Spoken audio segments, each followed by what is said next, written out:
Hello student, welcome to Amrish Vishwakarma YouTube channels. और आज हम लोग केमिस्ट्री में जो फर्स्ट चैप्टर हम लोग डिस्कस कर रहे थे क्लास 10th का, केमिकल रिएक्शन एंड इक्वेशन, तो उसमें हम लोग डिकम्पोजिशन रिएक्शन तक पढ़े थे। तो आज उसके बाद हम लोग आगे सीखेंगे। और आज के टॉपिक में सबसे पहला रिएक्शन जो हम लोग करने जा रहे हैं वो है डिस्प्लेसमेंट रिएक्शन। और डिस्प्लेसमेंट रिएक्शन को ही स्टूडेंट कहते हैं सिंगल डिस्प्लेसमेंट रिएक्शन, या इसी का और भी नाम है स्टूडेंट, लाइक इसी को हम लोग कहेंगे सिंपल डिस्प्लेसमेंट रिएक्शन कहेंगे, या इसी का एक और नाम है सिंपल सब्स्टिट्यूशन रिएक्शन।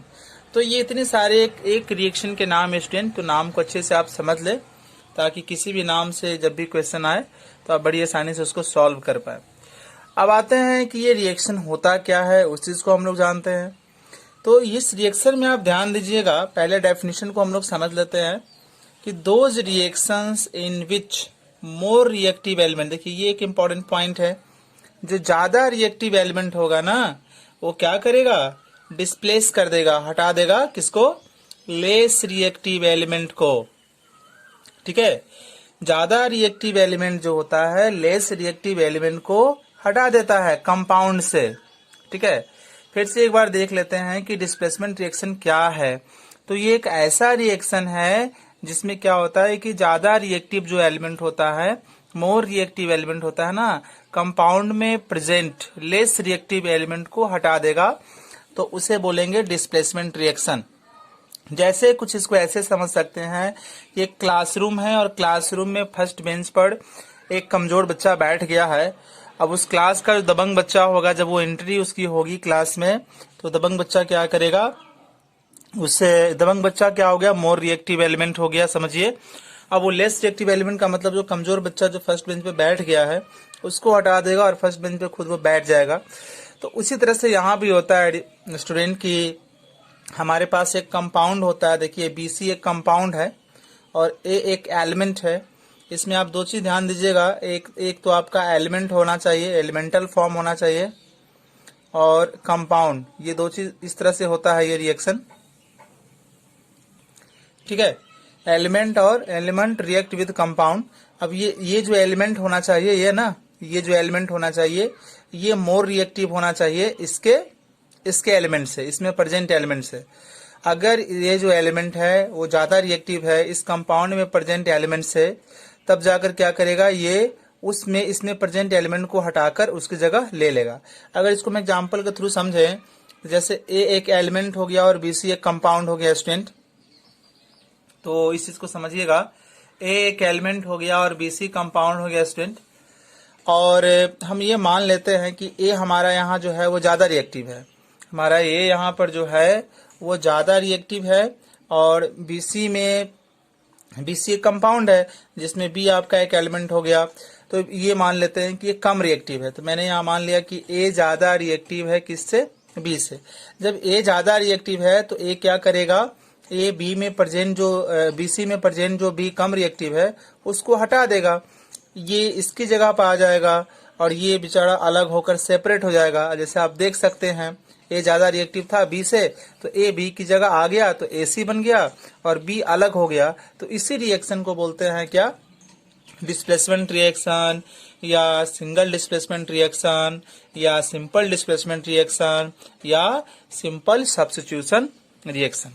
तो ये इसकी डेफिनेशन हो गई और बेसिक चीजें हो गई।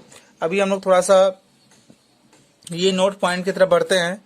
ये नोट पॉइंट में क्या लिखा हुआ है, ये लिखा हुआ है कि जो डिस्प्लेसमेंट रिएक्शन होता है, या उसका अलग अलग नाम भी मैंने आपको बताया, तो ये जो रिएक्शन होता है डिस्प्लेसमेंट रिएक्शन, वो जनरली उसका नेचर क्या होता है, एक जो थर्मिक होता है उसका नेचर, मींस कि displacement reactions are exothermic in nature generally, means कि ये जब रिएक्शन होगा तो साथ साथ हीट इवॉल्व होगी, हीट रिलीज होगी। ठीक है, तो ये काफी इंपॉर्टेंट चीज को ध्यान रखिएगा कि डिस्प्लेसमेंट रिएक्शन क्या होता है कि एक्सोथर्मिक रिएक्शन है, मींस ये इसके कंप्लीट होने पर हीट रिलीज होती है। और भी एग्जांपल के थ्रू हम लोग इस चीज को समझते हैं स्टूडेंट। जैसे एक एग्जांपल यहाँ लिखा हुआ है, जिंक और कॉपर 2 क्लोराइड का रिएक्शन हम लोग समझते हैं। तो जिंक का ZnCl और कॉपर का CuCl2। अब ये हमें पता है कि जिंक जो है ना, जिंक की रिएक्टिविटी कॉपर से, यानी कि जिंक ज्यादा रिएक्टिव एलिमेंट है कॉपर की तुलना में। तो जो ज्यादा रिएक्टिव एलिमेंट होता है स्टूडेंट, ये ज्यादा रिएक्टिव एलिमेंट है कॉपर की तुलना में। तो यहाँ मैंने इसे दिखा दिया। इसका मतलब यही हुआ कि zinc is more reactive than copper, यानी कि जिंक के पास जो है रिएक्टिविटी प्रॉपर्टी जो है ज्यादा है कॉपर से। तो और ये एलिमेंट फॉर्म है, ये कंपाउंड फॉर्म है। जैसा कि मैंने बताया था कि डिस्प्लेसमेंट रिएक्शन के लिए जरूरी है कि ये एलिमेंट होना चाहिए, कंपाउंड होना चाहिए, और जो एलिमेंट होना चाहिए वो ज्यादा रिएक्टिव होना चाहिए। ये एलिमेंट जो होना चाहिए वो ज्यादा रिएक्टिव होना चाहिए कंपाउंड में प्रेजेंट एलिमेंट से। तो ये ज्यादा रिएक्टिव है इससे। तो कॉपर हटा देगा, कॉपर को यहाँ पर हटा देगा, तो कॉपर को हटा देगा तो जिंक और Cl2 आपस में रिएक्शन करेंगे। तो जिंक और क्लोरीन आपस में रिएक्शन करेंगे। तो जिंक की वैलेंसी 2 और कॉपर की वैलेंसी 1। तो क्या फार्मूला बनेगा यहाँ पर स्टूडेंट फार्मूला बनेगा ZnCl2। तो यहाँ लिख दिया, और कॉपर सीधे अलग हो जाएगा तो कुछ ऐसा आ जाएगा। तो ये जो रिएक्शन है स्टूडेंट, ये डिस्प्लेसमेंट रिएक्शन कहलाया। और आप इसको बैलेंस भी कर लेंगे। बैलेंस तो शायद लगता है कि ऑलरेडी ये बैलेंस्ड है। हाँ, ये बैलेंस्ड है। चलिए अभी इस एग्जाम्पल को देखते हैं स्टूडेंट, सेकेंड एग्जाम्पल को देखते हैं और समझते हैं क्या है ये। तो इस एग्जाम्पल को देखिए, zinc plus HCl hydrochloric acid, और जिंक जो है ज्यादा रिएक्टिव है किससे? हाइड्रोजन से। तो जिंक हाइड्रोजन को हटा देगा और जिंक क्लोरीन के साथ खुद रिएक्ट करेगा। तो जिंक जब क्लोरीन के साथ रिएक्ट करेगा तो इसका वैलेंसी 2, इसका वैलेंसी 1। तो फार्मूला बनाने तो आता ही है स्टूडेंट। तो फार्मूला बनेगा ZnCl2। और जब हाइड्रोजन अलग होगा तो वो किस फॉर्म में रहता है स्टूडेंट? इस फॉर्म में हाइड्रोजन रहेगा। ऑक्सीजन इस फॉर्म में अलग होगा तो लिखा जाएगा। ब्रोमीन अलग होगा तो इस फॉर्म में लिखा जाएगा। और उसी तरह से आयोडीन जब इंडिपेंडेंट फॉर्म में होगा तो ऐसे लिखा जाएगा। क्लोरीन इंडिपेंडेंट फॉर्म में रहेगा तो ऐसे लिखा जाएगा। तो हाइड्रोजन अलग हो जाएगा, हाइड्रोजन यहाँ से अलग हो जाएगा तो इस तरह से लिखा जाएगा। उसके बाद स्टूडेंट इसको हम लोग बैलेंस कर लेते हैं। तो Zn तो सेम है, हाइड्रोजन 2 भी सेम है, क्लोरीन 2 ये भी ऑलरेडी बैलेंस्ड है। और ये स्टूडेंट एग्जाम्पल हो गया डिस्प्लेसमेंट रिएक्शन का। अब ये सबसे इम्पोर्टेंट चीज ये है कि हमें कैसे पता चलेगा कि कौन सा एलिमेंट किस एलिमेंट से ज्यादा रिएक्टिव है ना। जैसा कि मैंने पहले अभी बहुत बार जिक्र किया कि ये एलिमेंट इससे ज्यादा रिएक्टिव है तो ये इसको हटा देगा। तो अब ये इम्पोर्टेंट है भाई कि रिएक्टिविटी पता कैसे करें कि कौन ज्यादा रिएक्टिव है। तो रिएक्टिविटी पता करने के लिए एक रिएक्टिविटी सीरीज होती है student, reactivity series of element. आप इसको याद रखेंगे, इससे आपको काफी हेल्प मिलेगा कि कौन से एलिमेंट किस एलिमेंट से ज्यादा रिएक्टिव है, कौन मोर रिएक्टिव है, कौन लेस रिएक्टिव है। जो टॉप में रहेगा वो मोर रिएक्टिव होगा, और जैसे से आप नीचे की ओर जाएंगे उसकी रिएक्टिविटी घटेगी, और नीचे जो आएगा वो लेस रिएक्टिव होगा। तो मैंने याद करने का इसका तरीका भी यहाँ लिख दिया है। रिएक्टिविटी सीरीज कैसे याद करेंगे? तो प्लीज लिखा है, प्लीज का P याद रखे, पोटेशियम सिंबल के, ये ज्यादा रिएक्टिव एलिमेंट है। मैंने ऊपर से नीचे जाएंगे तो रिएक्टिविटी घटती है। सबसे ज्यादा रिएक्टिव एलिमेंट ये है, उससे कम ये हुआ, उससे कम ये हुआ, उससे कम ये हुआ, और नीचे आने पर सबसे कम रिएक्टिव एलिमेंट हो जाएंगे। तो ये याद रखेंगे तो ऑटोमेटिकली याद हो जाएंगे आपको स्टूडेंट। तो प्लीज से पोटेशियम, स्टॉप के S से सोडियम, कॉलिंग के Ca से कैल्शियम, मी के M से मैग्नीशियम, फिर A से एल्युमिनियम, क्यूट के C से कार्बन, और जेब्रा के Z से जिंक, और I से आयरन, लाइक के L से लेड, और हर के H से हाइड्रोजन, कॉलिंग के यहाँ C से कॉपर, और स्मार्ट के S से सिल्वर, और गॉड के G से गोल्ड। तो इसको याद करने का तरीका है, कैसे इसको पढ़ेंगे उस चीज को देख लीजिए। Please stop calling me a cute zebra, please stop calling me a cute zebra, ठीक है। I like her calling a smart goat. अगर ये आप याद कर लेते हैं तो आपको रिएक्टिविटी सीरीज याद हो जाएगी, और रिएक्टिविटी सीरीज जब याद हो जाएगी तो ये बिल्कुल आपको पता चल जाएगा कि कौन सा एलिमेंट ज्यादा रिएक्टिव है और कौन सा एलिमेंट कम रिएक्टिव है स्टूडेंट। जो सबसे नीचे आएगा, जैसे यहाँ पर देखिए गोल्ड सबसे कम रिएक्टिव, और सबसे ऊपर जो था वो आपका पोटेशियम है, इसलिए वो ज्यादा रिएक्टिव। तो इसको बोलते हैं रिएक्टिविटी सीरीज। तो इसके हेल्प से आप प्रॉब्लम को बड़ी आसानी से बना सकते हैं। अगर हम क्वेश्चन लेते हैं स्टूडेंट, जैसे यही क्वेश्चन हमारे पास है, Fe plus CuSO4, Fe plus CuSO4, ये रिएक्शन कैसे करेगा स्टूडेंट? तो पहले तो हम देखेंगे कि यहाँ जो एलिमेंट हमारा जो है Fe है, और ये कंपाउंड है, और कंपाउंड का कोई एलिमेंट Cu ले लेते हैं, तो क्या ये मोर रिएक्टिव है कॉपर से? तो देखेंगे। तो आप देखिए टेबल में, आप देखिए कॉपर यहाँ पर है, कॉपर यहाँ पर है, और Fe जो है ऊपर है इसके। कॉपर यहाँ पर है, Fe ऊपर है, यानी कि ऊपर है होने का मतलब है कि ज्यादा रिएक्टिव है कॉपर से। तो डेफिनेटली यहाँ हम लोग लिखेंगे कि Fe ज्यादा रिएक्टिव है कॉपर से, तो ये उसको हटा देगा। तो हटा देगा तो Fe और Fe और SO4 का कॉम्बिनेशन होगा, ठीक है। तो FeSO4, क्योंकि Fe के भी वैलेंसी कितनी होती है, ठीक है ना, Fe के भी वैलेंसी 2 और SO4 के भी वैलेंसी -2, I+2, इक्वल होने पर कैंसिल हो जाता है स्टूडेंट। फॉर्मूला बनाने आपको आता है, FeSO4 बनेगा और कॉपर अलग हो जाएगा। तो ये भी डिस्प्लेसमेंट रिएक्शन का ही एग्जाम्पल हुआ, और हमने रिएक्टिविटी सीरीज से पता कर लिया कि जो हमारा Fe है वो मोर रिएक्टिव है कॉपर से, तो Fe कॉपर को हटा देगा और इस तरह से प्रोडक्ट बनाएगा स्टूडेंट। हैलोजन रिएक्टिविटी सीरीज भी देख लिए स्टूडेंट, काफी इंपॉर्टेंट है। हैलोजन रिएक्टिविटी सीरीज में हैलोजन कहते हैं किसको? तो हैलोजन फैमिली में आता है क्लोरीन, ब्रोमीन, आयोडीन, फ्लोरीन, ये हैलोजन फैमिली में ये सब आते हैं। तो अगर आपसे पूछा जाए कि क्लोरीन, ब्रोमीन, आयोडीन, फ्लोरीन, इसमें जो है ना कौन ज्यादा रिएक्टिव है और कौन कम रिएक्टिव है, तो इससे रिलेटेड जो सीरीज बनेगी उसको बोलेंगे हैलोजन रिएक्टिविटी सीरीज। तो सबसे ज्यादा रिएक्टिव कौन है? वो फ्लोरीन है, और उससे कम रिएक्टिव कौन है स्टूडेंट? वो क्लोरीन, उससे कम रिएक्टिव ब्रोमीन, सबसे कम रिएक्टिव जहाँ पर एलिमेंट है वो आयोडीन है।